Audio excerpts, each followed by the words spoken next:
निभवलेली आहे आणि त्यांनी या राज्यासाठी आणि देशासाठी त्यांचं मोठं काम आहे. त्यामुळे महाराष्ट्र देश त्यांना विसरू शकत नाही. या दुःखद निधनाबद्दल त्यांच्या परिवाराला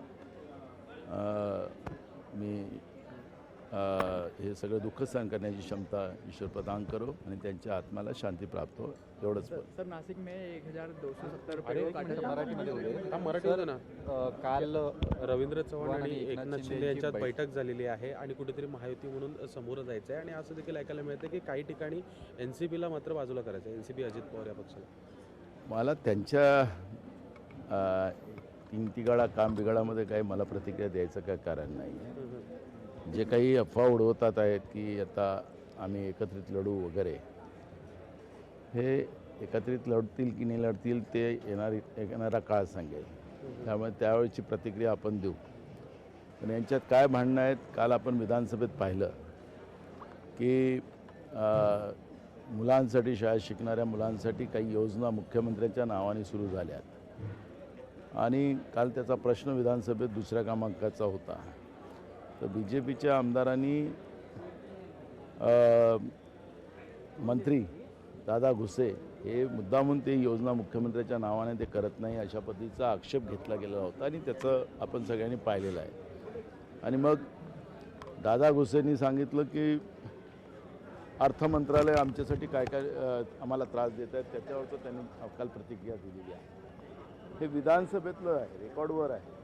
त्यामुळे या तिघांचा ताळमेळ काय आहे हे कालच्या त्या एका प्रश्नाच्या उत्तरामध्ये आपल्याला पाहायला मिळालेलं आहे.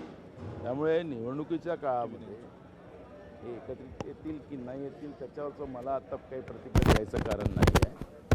आणि यांच्याबद्दलचा एक मोठा राग, कारण की हे राज्याच्या जनतेची तिजोरी लुटायसाठी हे तीनही चोर मौसरे भाऊ एकत्रित आलेले आहेत आणि अनेक घटनांमधून ते आता सिद्ध झालेलं आहे.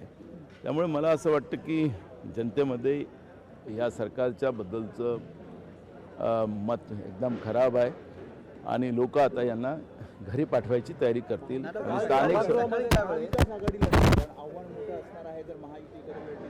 अजून आम्ही अजून त्याच्यावर एकत्रित बसलेलो नाही आहे. आता आम्ही पहिल्या टप्प्यातल्या ज्या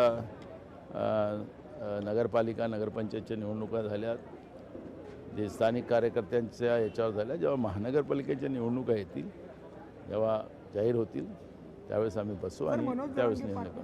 मनोज जरांगे पाटील यांनी आंदोलन केलं, त्यानंतर 2 सप्टेंबरला हैदराबाद गॅजेटनुसार GR निघाला OBC प्रमाणपत्र वाटपाबाबत. मात्र 8.5 महिन्यात केवळ 98 कुटुंबियांना OBC प्रमाणपत्र मिळालं आहे. कुठेतरी हे